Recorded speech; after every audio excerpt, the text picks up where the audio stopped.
শর্তহীন স্থগিতাদেশ দিতে আগ্রহী নই, যোগ্য অযোগ্য বাছাই গুরুত্বপূর্ণ, সুপ্রিম কোর্ট বলল। তো ভিউয়ার্স, আপনারা জানেন যে হাইকোর্ট থেকে প্রায় 26,000 শিক্ষক অর্থাৎ 2016 সালের পুরো প্যানেলটাই বাতিল করেছিল। তো সেই নিয়ে আজকে সুপ্রিম কোর্টে শুনানি ছিল।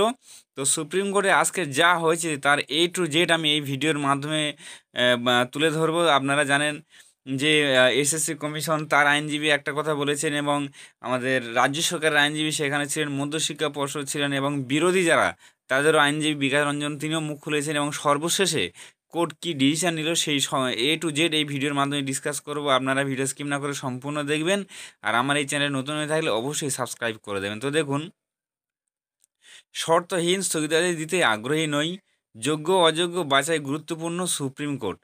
এসএসসিতে 25,753 চাকরি বাতিলের নির্দেশ সংক্রান্ত অনেকগুলি মামলার শুনানি চলছে সুপ্রিম কোর্টে। সুপার নিউমেরারি পদ নিয়ে সুপ্রিম কোর্টের প্রশ্নের উত্তরে রাজ্য বলল খারাপ অভিসন্ধি ছিল না।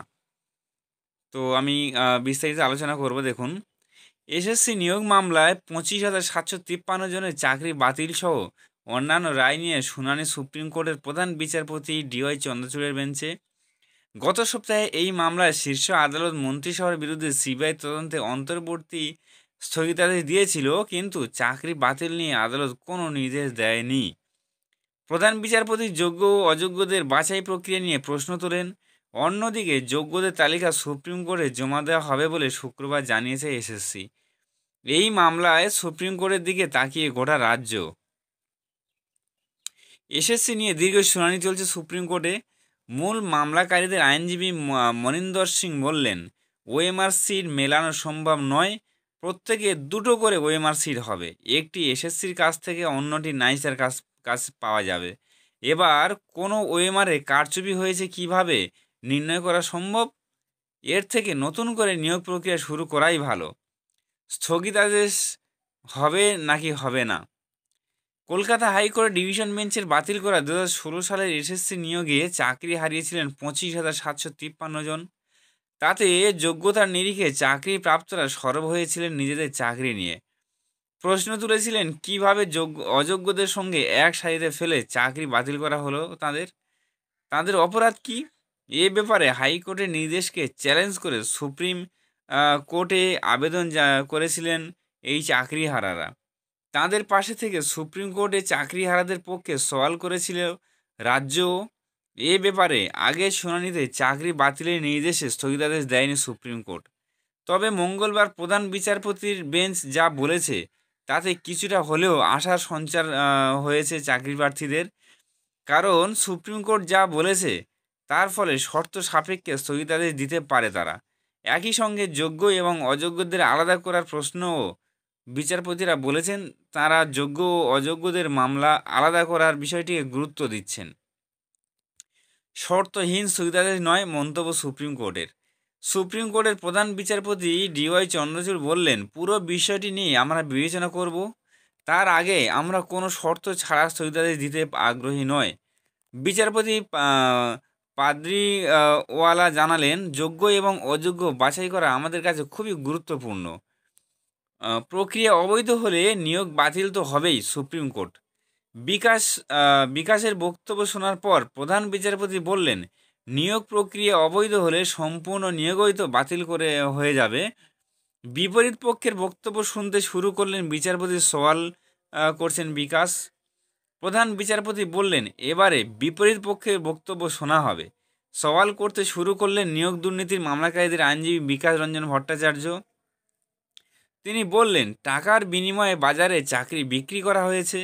প্রধান বিচারপতি বলছেন, ওএমআর সিট নিয়ে আপনার অবস্থান কি? বিকাশ রঞ্জন বলছেন, নাইসা নামক সংস্থা আজকে উঠে গিয়েছে। ওই সংস্থাকে মূল্যায়নের দায়িত্ব দেওয়া হয়েছিল। সিবিআই সেখান থেকে যে ওএমআর উদ্ধার করেছিল এসএসসি তা গ্রহণ করে। 23,123 চাকরির সুপারিশ দেওয়া হয়েছিল। প্রধান বিচারপতি বললেন, তাহলে পুরো নিয়োগ প্রক্রিয়া বাতিল চাইছেন কেন? বিকাশ বলেন, কারণ এটাই একটা বিরাট দুর্নীতি হয়েছে, পুরো নিয়োগ প্রক্রিয়াই অবৈধ। যোগ্য এবং অযোগ্যদের আলাদা করার মতো উপযুক্ত তথ্য আছে? প্রশ্ন করলেন বিচারপতি। এসএসসির উদ্দেশ্যে প্রধান বিচারপতির প্রশ্ন, যোগ্য এবং অযোগ্যদের আলাদা করার জন্য আপনাদের কাছে আজ কোনো উপযুক্ত তথ্য আছে? প্রাক্তন বিচারপতি গঙ্গোপাধ্যায়ের বিরুদ্ধেও পদক্ষেপ করা উচিত। চাকরিহারাদের আইনজীবী বললেন যে প্রাক্তন বিচারপতি অভিজিৎ গঙ্গোপাধ্যায় তিনি যে রায় দিয়েছিলেন তার বিরুদ্ধেও পদক্ষেপ করা উচিত। চাকরিহারাদের আইনজীবী আদালতকে বললেন প্রাক্তন বিচারপতি অভিজিৎ গঙ্গোপাধ্যায়ের বিরুদ্ধে পদক্ষেপ করা উচিত, কারণ তিনি ইন্টারভিউতে বলেছেন তাকে রাজনীতিতে নামার জন্য আহ্বান করা হয়েছে, তার বিরুদ্ধেও পদক্ষেপ করা হোক। প্রধান বিচারপতি বললেন আমরা মনে হয় মামলার মূল বিষয়ে ফোকাস করা উচিত।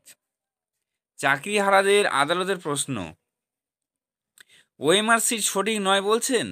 চাকরিহারাদের আইনজীবীদের যুক্তি শুনে প্রধান বিচারপতি বললেন আপনি কি বলছেন ওই ওএমআর সিট ঠিক নয়? আইনজীবী বললেন সেটা না, তদন্তে সবটা প্রমাণিত হয়নি। আমাদের প্রশ্ন তদন্তে প্রমাণ হওয়ার আগেই কি করে এত হাজার চাকরি বাতিল হয়ে গেল? সিবিআই এর উদ্ধার করা ওএমআর সিট বিশ্বাসযোগ্য নয়, চাকরিহারারা জানালেন আদালতে। চাকরিহারাদের আইনজীবীরা আদালতকে জানালেন সিবিআই যে ওএমআর সিট উদ্ধার করেছে তার বিশ্বাসযোগ্যতা নিয়ে সন্দেহ রয়েছে, কারণ ওই সমস্ত ওএমআর সিট নাইসার দপ্তর থেকে উদ্ধার হয়নি, পাওয়া গিয়েছে সংস্থার প্রাক্তন এক কর্মী পঙ্কজ বনসালের বাড়ি থেকে। অবৈধভাবে কেউ চাকরি পায়নি? জিজ্ঞাসা করলেন প্রধান বিচারপতি। চাকরিহারাদের আইনজীবীদের সওয়াল শুনে সুপ্রিম কোর্টের প্রধান বিচারপতির প্রশ্ন আপনি কি বলতে চাইছেন কেউ অবৈধভাবে চাকরি পায়নি? চাকরিহারাদের অন্য আইনজীবী তিনি বললেন বৈধ এবং অবৈধদের একই তুলি দিয়ে রং করা হয়েছে। 5 বছর ধরে চাকরি করছেন, বেআইনি নিয়োগ হয়নি, তারপরেও চাকরি গেল বহু শিক্ষকের। চাকরিহারাদের আরও এক আইনজীবী আদালতকে এও জানালেন যে যোগ্যদের আলাদা করা সম্ভব যদি ওএমআর সিটের মিরর ইমেজ সঠিকভাবে করা হয়ে থাকে। প্রধান বিচারপতি বললেন কিসের ভিত্তিতে জোর দিয়ে বলছেন যোগ্যদের আলাদা করা সম্ভব? তখন আইনজীবী বললেন সিবিআই যে তালিকা দিয়েছে তা থেকেই এটা করা যাবে। তো প্রমাণ নেই, অথচ এক কথায় 26,000 চাকরি চলে গেল। সুপ্রিম কোর্টের সওয়াল চাকরিহারাদের। আদালতে চাকরিহারাদের আইনজীবী বললেন সিবিআইয়ের উদ্ধার করা ওএমআর সিটের কোনো আইনি বৈধতা নেই। 65B এভিডেন্স আইন অনুযায়ী বৈদ্যুতিন তথ্যের কোনো সার্টিফিকেট নেই, অথচ এক কথায় 26,000 চাকরি চলে গেল। তার যুক্তি 65B আইনের ধারা মেনে শংসাপত্র না থাকলে প্রযুক্তির দিক থেকে এর বড় প্রভাব পড়তে পারে। তো সুপ্রিম কোর্টের সওয়াল শুরু চাকরিহারাদের। সুপ্রিম কোর্টের সওয়াল শুরু করলেন চাকরিহারাদের আইনজীবী প্রতীক ধর। এর আগে পশ্চিমবঙ্গে রাজ্য সরকার এসএসসি এবং মধ্যশিক্ষা পর্ষদের বক্তব্য শুনেছে শীর্ষ আদালত। প্রতীক বললেন ওএমআর সিটের যে তথ্য সিবিআই হাতে পেয়েছে তাতে 65B এভিডেন্ট অ্যাক্ট প্রমাণ করা হয়নি। কোন কোন বিচারপতির বেঞ্চ? সুপ্রিম কোর্টের প্রধান বিচারপতি DY চন্দ্রচূড়ের নেতৃত্বাধীন 3 বিচারপতির বেঞ্চে চলছে শুনানি। বাকি 2 বিচারপতির নাম JB পারদিওয়ালা এবং মনোজ মিশ্র। তো ভিউয়ার্স, খুবই গুরুত্বপূর্ণ আপডেট আমি তুলে ধরলাম আপনাদের কাছে। তো আপনাদের কাছে একটাই রিকোয়েস্ট, আপনারা এই ধরনের আপডেট পাওয়ার জন্য অবশ্যই করে আমার চ্যানেলটাকে সাবস্ক্রাইব করবেন। একেবারে A to Z আমি এখানে তুলে ধরি যে আপনারা দেখতে পাচ্ছেন।